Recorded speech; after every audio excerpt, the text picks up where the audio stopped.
मित्रों, यह एक पत्र का प्रारूप है।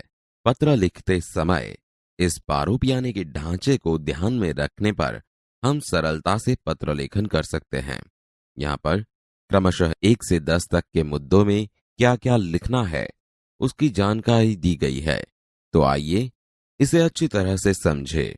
क्रम 1, पत्र की शुरुआत में हमारा पता अर्थात पत्र भेजने वाले का पता लिखा जाता है। क्रम 2 में पत्र लिखने की तारीख लिखनी है। क्रम 3 में संबोधन किया जाता है।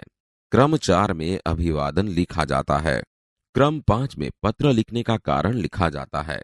क्रम 6 में पत्र की मुख्य विषय वस्तु लिखी जाती है। क्रम 7 में अन्य समाचार लिखे जाते हैं। क्रम 8 में पत्र की समाप्ति की बात होती है। क्रम 9 में संबंध लिखा जाता है और क्रम 10 में पत्र लिखने वाले का नाम लिखा जाता है।